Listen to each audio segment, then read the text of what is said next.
Hello അസ്സാം വലൈക്കും, welcome back to my channel. ഇന്ന് വന്നിട്ടുള്ളത് ഇല്ലങ്കട്ടിയുടെ വള്ളി കൊണ്ടൊരു കഞ്ഞിയായിട്ടാണ്. അപ്പോൾ അതിനായിട്ട് കുക്കറിലിട്ട് കുറച്ച് വെള്ളം ഒഴിച്ചിട്ടൊന്ന് തിളപ്പിച്ചെടുക്കുന്നുണ്ട്. പൊടിയരിയുടെ മട്ടരി കൊണ്ടാണ് കഞ്ഞി ഉണ്ടാക്കുന്നത്. അപ്പോൾ അതൊന്ന് കഴുകി വൃത്തിയാക്കി വെള്ളത്തിലിട്ട് വെച്ചിട്ടുണ്ട്. ഇനി ഇതാ വെള്ളമൊക്കെ നന്നായിട്ട് തിളച്ച് കിട്ടിയിട്ടുണ്ട്. അപ്പോൾ ആ വള്ളി എടുത്ത് മാറ്റി അരി അതിലേക്ക് ഇട്ട് ഒന്ന് വേവിച്ചെടുക്കാനായിട്ടാണ്. അപ്പോൾ അതിലേക്ക് 2 അല്ലി വെളുത്തുള്ളി, മഞ്ഞൾപ്പൊടി, മല്ലിപ്പൊടി ഇട്ടിട്ട് നന്നായിട്ടൊന്ന് ഇളക്കി കൊടുത്തൊന്ന് കുക്കർ മൂടി ഒരു 2-3 വിസിൽ വരുന്നവരെ വേവിച്ചെടുക്കാം.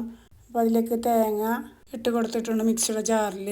പിന്നെ ഉള്ളി, നല്ല ജീരകം, കുറച്ച് വെള്ളം ഒഴിച്ചിട്ട് ഒന്ന് അരച്ചെടുക്കാം. അപ്പോൾ അരിയൊക്കെ നന്നായിട്ട് വെന്ത് കിട്ടിയിട്ടുണ്ട്. ഇനി അരപ്പ് അതിലേക്ക് ഒഴിച്ച് നന്നായിട്ടൊന്ന് ഇളക്കി കുറച്ചും കൂടെ മിക്സിയുടെ ജാറിൽ വെള്ളം ഒഴിച്ച് കൊടുത്തിട്ടുണ്ട്. എന്നിട്ട് നന്നായിട്ടൊന്ന് തിളപ്പിച്ചെടുക്കാം. തിളച്ച ശേഷം 1 ടീസ്പൂൺ നെയ്യ് ഒഴിച്ച് കൊടുക്കുന്നുണ്ട്.